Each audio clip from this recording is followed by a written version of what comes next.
सभी TV channels पर break हो रही है, और वो है कि भारत ने अपने आप को चाबहार पोर्ट, जो ईरान का चाबहार पोर्ट है, उस परियोजना से खुद को भारत ने बाहर कर लिया है। और इसकी वजह क्या है कि अमेरिकी प्रतिबंधों के कारण भारत के लिए संचालन जारी रखना मुश्किल हो गया था, और भारत ने ईरान के साथ चाबहार बंदरगाह के शाहिद वेटेश्ती टर्मिनल के विकास और संचालन के लिए 1 दशक के समझौते पर हस्ताक्षर किए थे, लेकिन अमेरिकी प्रतिबंधों के कारण भारत को 2025 के इस परियोजना से हटना पड़ा, जिससे ईरान अब भारत के बिना भी बंदरगाह का संचालन कर सकता है। अब इसके मुख्य बिंदु क्या हैं? सबसे पहली बात तो यह है कि जो रणनीतिक महत्व था, जो स्ट्रैटेजिक, परंतु मेरे ख्याल से सबसे बड़ी परेशानी इस बात की है कि हिंदुस्तान ने काफ़ी इन्वेस्ट किया, काफ़ी उम्मीदें जगाई, और चाबहार का जो इलाका है वो काफ़ी हिंदी भाषी लोग वहाँ पे रहते हैं, उनकी भाषा वही है जो कि हम और आप बात कर रहे हैं। तो इसलिए एक हमारा जो कोशिश थी एक्सटेंड करने की अपना फ्रंटियर, उसमें काफ़ी एक सेटबैक होगा। पर ये कहना अपने आप में नाजायज़ नहीं होगा कि हिंदुस्तान चाबहार से काफ़ी उसको शक था कि वो इस पे तरक्की कर पाएगा, नहीं कर पाएगा। उसके पास में ग्वादर का एक पोर्ट है करीब 70 किलोमीटर दूर, जो कि इस समय चीन के पास है।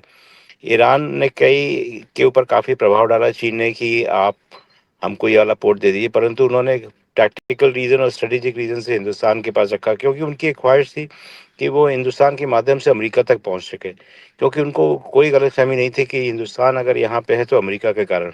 और जैसे ही कल से ऐसा दुनिया में कोई आदमी नहीं होगा जो कि दोस्त के कहने पर अपने मामा या अपने चाचा से रिश्ता खराब कर ले, क्योंकि चाबहार जो है वो भारत के लिए सेंट्रल एशिया का दरवाजा है। सेंट्रल एशिया से भारत का संबंध इतना पुराना है कि हम अपने आप को अगर हिंदुस्तान कहते हैं तो सेंट्रल एशिया के दोस्त कोई अपने आप को, वो लोग भी अपने आप को स्थान कहते हैं। कोई ताजिकिस्तान कहता है, कोई उज्बेकिस्तान कहता है, कोई कजाकिस्तान कहता है, कोई अफगानिस्तान कहता है। और ये संबंध क्या हुआ कि जब से पाकिस्तान बना उसके बाद भले उसके बीच में एक पाकिस्तान के साथ बंटवारा होने के बाद एक भौगोलिक दीवार बन गई हो, और वहां से भारत का संबंध, मतलब सेंट्रल एशिया से जो भारत का संबंध है वो तो 4000 साल पुराना है। वो जेनेटिक है, वो आनुवांशिक है, वो धर्म, राजनीति, देश, ये सब दुनिया में आए थे उससे पहले से, उससे भी बहुत पुराना है। जिस समय दुनिया में धर्म नहीं बने थे, राजनीति नहीं बनी थी, देश नहीं बने थे, उस समय भी सेंट्रल एशिया से भारत का संबंध था। जेनेटिक टेस्टिंग बताता है कि उत्तर भारत के 45% लोगों में सेंट्रल एशिया का जीन है, और दक्षिण भारत के भी 10% लोग। अस्सलाम वालेकुम दोस्तों, चाबहार से अभी ऑफिशियली तौर पर भारत बाहर हो गया है। उसकी जो सरकारी कंपनी थी उसने हाथ उठा दिया है और अनाउंस कर दिया है कि चाबहार से अब से भारत का कोई ताल्लुक नहीं है। दोस्तों, से अफगानिस्तान को बहुत बड़ा झटका लग चुका है, क्योंकि पाकिस्तान के दरवाजे बंद होने के बाद अफगानिस्तान ईरान की तरफ देख रहा था कि ये पोर्ट बिल्ट होगी, इंडिया इसे चलाएगा और हम यहाँ से फायदा उठाएंगे। लेकिन दोस्तों, अफगानिस्तान के लिए बहुत बुरा हो गया है, और साथ में ईरान के लिए तो है ही। आप खुद सोचे कि ईरान ने वहां पर काफी काम करवाया था, भारत ने काफी पैसा लगाया, और दोस्तों पैसा लगाने के बावजूद भी अब भारत वहां से बोरिया बिस्तर उठाकर भाग गया है। दोस्तों, जरा सोचिए कि ये कितना बुजदिल मुल्क है। कहते थे हम विश्व गुरु है, आपकी विश्व गुरु की ऐसी की तैसी कर दी है अमेरिका ने। इतने डरपोक हैं कि अपनी डरपोकी की वजह से वहां पर अपना पैसा लगा हुआ छोड़कर आ गए। दोस्तों, 2 बंदों ने, यानी 2 सालों से 2 सुपर पावर ने इन्हें ठोका है। पहले रूस ने तुर्कमेनिस्तान में दोस्तों इनकी बेसिस थी, वहां से रूस ने भगाया, और अब देखें यहाँ पर ईरान में चाबहार से अमेरिका ने भगा दिया, और ईरान को भी बड़ा झटका लगाया। ईरान तो बड़ा गुलबलियां डालकर फिरता था। पाकिस्तान कहता था कि इन हिंदुओं के साथ आपको धोखा मिलेगा, लेकिन दोस्तों ईरान वो दुम है ना जो कभी सीधी नहीं होती, फिर भी इनके पास जाएगा। पीछे आपको याद होगा कि इन्होंने इसराइल का साथ दिया था, पाकिस्तान ने ईरान का साथ दिया, और जब जंग खत्म हुई तो इनका जो एम्बेसडर वो कहते हैं कि हमारे खिलाफ कुछ ऐसे अकाउंट हैं जो हमें नफरत डाल रहे हैं, यानी पाकिस्तान की तरफ इशारा कर रहा था ईरान का एम्बेसडर। लेकिन हम भारत के बहुत करीब हैं, और उसने दोस्तों उस मदद का शुक्रिया अदा किया, और सपोर्ट का जो कभी भारत ने की ही नहीं थी, वो तो इसराइल को सपोर्ट कर रहा था। तो दोस्तों ये हुआ है, अभी आगे भी आपको सुनाता हूँ, मुलाजा करें। लोगों में सेंट्रल एशिया का जीन है, और इतना जीन है कि वहां के नाम अभी भी यहाँ पर उपयोग होते हैं। हजारे जो नाम है वो सेंट्रल एशिया का नाम है। जो शाह शाह करके नाम होता है, जिसके नाम के आगे भी शाह लगा रहता है, ये सब सेंट्रल एशिया में भी यही पाए जाते हैं। तो आज भी हिंदुस्तान के लोगों के नाम अगर वहां से पाए जाते हैं, तो ऐसे में यदि भारत ने हाल में ईरान को 1000 करोड़ रुपया का दंड देकर चाबहार बंदरगाह पर अपना कंट्रोल छोड़ दिया, तो ये कहाँ की समझदारी है? किसी एंगल से समझदारी नहीं है, क्योंकि हम सबको पता है कि 21वीं सदी जो है वो ऊर्जा की सदी है, क्योंकि विकास माइनस ऊर्जा इज इक्वल टू जीरो। आप कोई भी विकास करना चाहते हैं, वहां पर अगर ऊर्जा नहीं है, आपके पास एनर्जी नहीं है, तो कोई विकास नहीं हो सकता। विकास के लिए ऊर्जा जरूरी है।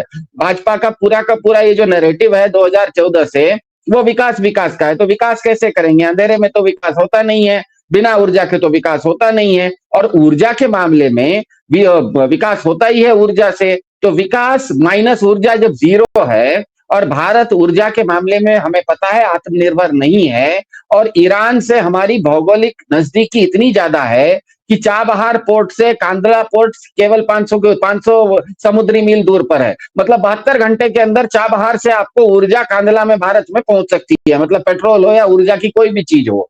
ऐसे में आपने 1,000 रुपए पहले तो दंड दे दिया ईरान को, क्योंकि हमने आपके साथ एक डील किया था चाबहार पोर्ट का, अब हम उसको पूरा नहीं कर सकते, इसीलिए आपने वो कॉन्ट्रैक्ट पूरा नहीं होने के एवज में कॉम्पनसेशन दे दिया और हाथ जोड़ के नमस्कार करके वापस आ गए। वो किसके कहने पर? 7 समुंदर पार कोई गोरा बैठा हुआ है ट्रंप नाम का, उसके कहने पर। ये तो ऐसा ही हुआ कि मैंने अपने किसी दोस्त के कहने पर अपने चाचा से, अपने मामा से, अपने भाई से झगड़ा मोल ले लिया। तो इसमें तो दोस्त तो बहुत दूर है, वो तो आएगा या नहीं आएगा।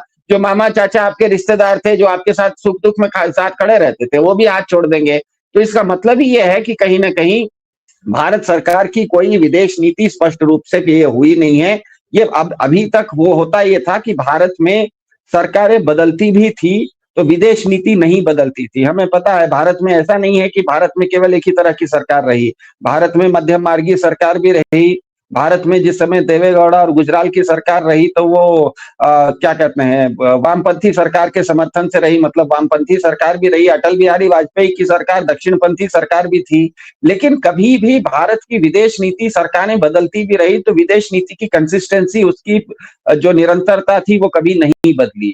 आश्चर्य यह है कि 2014 के बाद से, जब से मोदी सरकार आई, उन्होंने भारत की नीति को भाजपा की नीति कर लिया। अब ये भाजपा के लोग अगर ट्विटर पर कुछ बोल देते हैं कि हमको शाह को, देखिए ईरान के साथ जो हमारे संबंध थे या सेंट्रल एशिया के साथ जो हमारे संबंध थे, वो वहां के शासन के साथ नहीं होते हैं। हमारा संबंध वहां के लोगों के साथ होता है, क्योंकि हम जेनेटिकली अगर किसी के साथ संबंध रहता है तो हमारा अगर किसी के साथ जेनेटिक संबंध है, मेरा भाई है, मेरे भाई के साथ अगर हो सकता है मैं और भाई अलग अलग रहते हैं, अलग अलग घरों में रहते हैं, उसका हमारा बहुत मामलों में शायद बनता नहीं है, मेरा उसका बैंक अकाउंट अलग है, उसका पैसा मैं नहीं लेता हूं, मेरा पैसा वो नहीं लेता है, फिर भी वो मेरा भाई है और मेरे सुख दुख में वो मेरा साथ देता है। तो वहां पर आपका जो संबंध था ईरान के साथ, वो न तो शाह से था और न ही खमैनी से था। आपका संबंध ईरान के लोगों से था, और वो इतना पुराना था कि 4000 साल पहले था, जिस समय वहां पर न तो शाह होते थे, न तो खुमैनी होते थे, न तो वहां पर इस्लाम था, न तो वहां पर ईसाई धर्म था, न तो कोई मुगल थे। ये सारे से पुराने, जिस समय इस दुनिया में धर्म नहीं बने थे, राजनीति नहीं बनी थी, देश नहीं बने थे, नक्शा नहीं बना था, शायद दुनिया को, ये लोगों को, ये मनुष्य को ये भी नहीं मालूम था कि दुनिया गोल होती है, ये भी जिस समय नहीं मालूम था, उस समय से आपका जिसके साथ संबंध है, आपके खुद के, आप अपना ब्लड टेस्ट, जेनेटिक टेस्ट करवाइए तो 25% आपके अंदर सेंट्रल एशिया का जीन निकल रहा है। ऐसे में उनके साथ अपना संबंध खराब कर लेना, ये केवल व्यापारिक संबंध खराब करना नहीं है, ये केवल राष्ट्रीय सुरक्षा के साथ खेल नहीं है, ये आपने एक आनुवांशिक रूप से, जेनेटिकली आप अपने जीन्स के ही विरोध में जा रहे हैं, आप अपने जीन्स के ही विरोध में जा रहे हैं। आपका खुद का नाम शाह है, आपका खुद का नाम हजारे है, और आप अपने रिश्तेदारों के साथ संबंध खराब कर रहे हैं। अब इससे क्या होगा? आप जो अपना विकास का जो डंका पीट रहे हैं, वो विकास ऊर्जा के बिना कैसे हो सकता है? ऊर्जा के बिना तो कोई विकास नहीं हो सकता। और आपके लिए, क्योंकि आप खुद ऊर्जा के मामले में आत्मनिर्भर नहीं है, भारत के लिए सबसे नजदीक ऊर्जा का जो स्रोत है,